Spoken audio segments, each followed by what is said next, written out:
C'est aujourd'hui le second jour du procès de Lydia. Pour rappel, cette jeune femme de 35 ans est accusée d'avoir maltraité, frappé et torturé son compagnon Philippe. Ce dernier est décédé suite à ses blessures et à la septicémie qui en a découlé.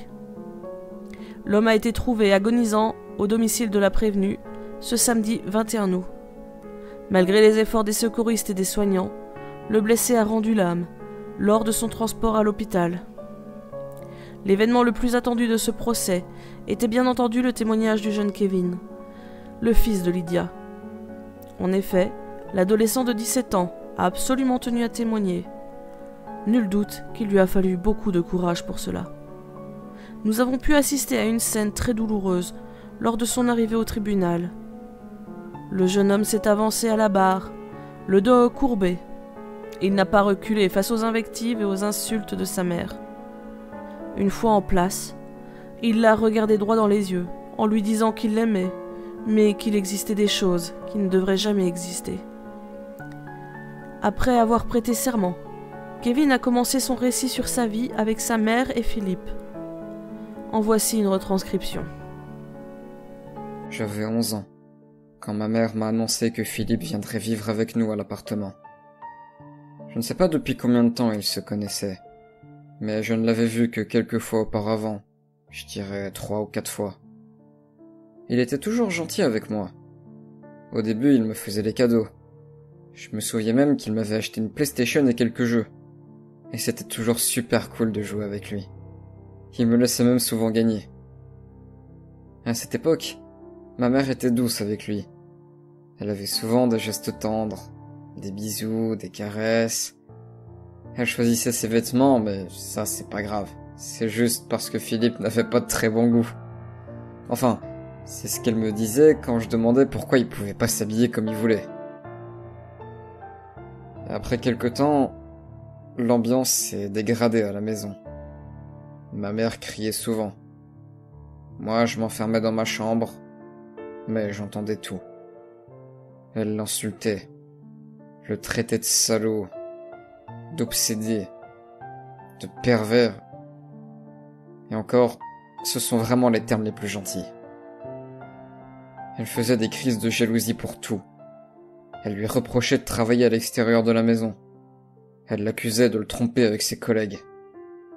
Dans une de ces crises de colère, ma mère avait explosé le portable de son compagnon contre le mur. Pour finir, Philippe a démissionné. Il a essayé de trouver un travail à domicile. Et quand partait moi à l'école et ma mère à son boulot, elle fermait toujours la porte. À clé, je veux dire. Avec Philippe à l'intérieur. À ce moment-là, je comprenais pas pourquoi il avait l'air si triste. Je trouvais qu'il avait de la chance de pouvoir rester à la maison avec la PlayStation alors que nous on devait travailler. Elle avait toujours le portefeuille de mon beau-père sur elle, avec tous ses papiers dedans bien sûr. Ma mère n'a jamais été quelqu'un de violent. Du moins pas avec moi. Jamais, au grand jamais, elle ne m'a touché. Lorsque je l'ai vu frapper Philippe pour la première fois, j'étais choqué. On était à table. Philippe a voulu prendre le sel. Il a tendu la main et a accidentellement renversé la bouteille de vin qui était sur la table. Le contenu s'est répandu sur la nappe et sur la robe de ma mère. C'était une toute nouvelle tenue. Elle s'est levée et elle l'a giflé en hurlant. Lui n'a pas bougé. Il n'a rien dit. Je sais pas ce qui s'était passé, mais le lendemain, Philippe avait un bandage sur la main. Après ce jour-là, c'était pas rare de voir de nouvelles blessures et ecchymoses sur son corps. Il essayait de me rassurer en me disant qu'il s'était blessé accidentellement, tantôt en tombant, tantôt en lâchant un couteau.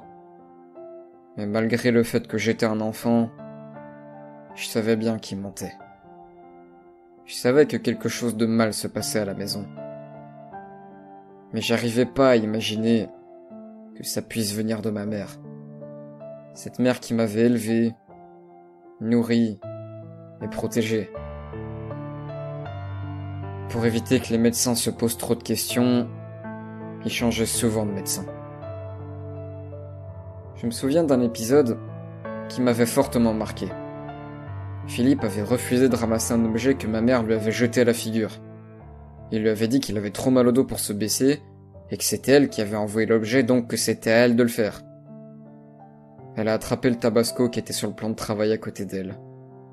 Elle lui en a jeté dans les yeux, en lui disant que comme ça il aurait des raisons de se plaindre. Je me rappelle encore que le lendemain, Philippe avait les yeux horriblement gonflés et purulents. Face à mon inquiétude et mon insistance, ma mère l'a emmené à l'hôpital. Et il s'en est manqué de peu pour qu'il perde la vue. Mais il en a d'ailleurs gardé encore quelques séquelles. Il n'osait pas partir, ni dénoncer ce qu'il se passait à la maison. La première raison était le fait que ma mère m'utilisait pour lui faire du chantage. Elle disait, entre autres choses, que s'il tentait de partir ou de parler de ce qu'elle faisait, elle irait trouver des flics et raconterait qu'elle l'avait frappé pour protéger son fils. Elle ajouterait alors qu'il était un pervers et me ferait des attouchements. Et ça l'a empêché de réagir pendant plusieurs années. Il y a 2 ans, j'ai réussi à passer outre la surveillance de ma mère et j'ai réussi à le convaincre d'aller porter plainte au poste de police le plus proche. Et je l'ai même accompagné pour témoigner. Mais une fois sur place, nous avons déchanté. L'agent qui nous a reçus ne nous a pas pris au sérieux. Il s'est moqué de Philippe en le traitant de femmelette, de faible, disant qu'il n'avait qu'à se défendre, que c'était un homme, que les hommes sont plus forts, que c'est pas compliqué pour un homme de se défendre, que cette situation n'avait aucun sens, et quand Philippe a évoqué le fait qu'elle l'obligeait à avoir des rapports sexuels, le policier a éclaté de rire, en disant qu'il aimerait bien que sa femme fasse pareil, que c'était pas de la maltraitance, et que tout homme normalement constitué aimerait ça. Et j'en passe. J'ai pas réussi à défendre Philippe. Je me sentais terriblement mal de l'avoir poussé à venir. Je m'en voulais. En plus de ce qu'il vivait à la maison, il s'était fait humilier par ma faute. Et, comble de malheur, ma mère avait remarqué notre absence. J'avais pensé à passer au centre commercial pour acheter quelques babioles. J'ai donc prétexté que j'avais demandé à Philippe de m'accompagner pour ses courses. Je sais pas pour quelle raison, mais il semble que ça avait marché.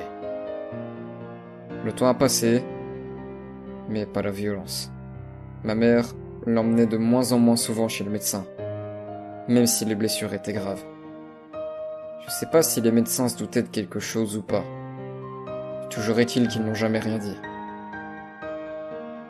Et à force de ne pas se soigner, mon beau-père a fini par développer une infection généralisée. Ses plaies suintaient de pus et semblaient vraiment ne plus guérir. Il avait de plus en plus de mal à se déplacer. Lorsque ma mère a appelé les secours, il était déjà inconscient depuis plusieurs heures. Pour le réveiller, elle lui a d'abord balancé un verre d'eau à la gueule sans succès.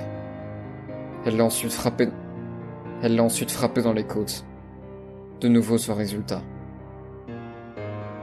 Et le reste, vous le savez. Philippe était emmené à l'hôpital. Mais il est mort avant d'y arriver. J'ai absolument voulu témoigner en mémoire de Philippe. Parce que pour moi, il était comme mon père. Je vais reformuler. Il était mon père. Ce témoignage était tout bonnement déchirant. Nous en parlons peu, mais ce n'est pas un fait exceptionnel ou rare. À l'heure où je vous parle, le procès n'est pas encore terminé. Mais nul doute que cette prise de parole de Kevin sera décisive pour le verdict. La maltraitance interne au couple est un véritable fléau. Cependant, la maltraitance masculine est encore très taboue. Rares sont ceux qui osent en parler. Pourtant, il y en a. Certes, les femmes battues sont plus nombreuses, Mais n'oublions pas qu'un homme meurt tous les 13 jours sous les coups de sa compagne. Dans les cas de violence recensés par la police, un quart des plaintes concernent des hommes. Ce n'est pas un concours macabre. La maltraitance est horrible, quel qu'en soit le sexe ou le genre. Ni les hommes, ni les femmes ne devraient en être victimes.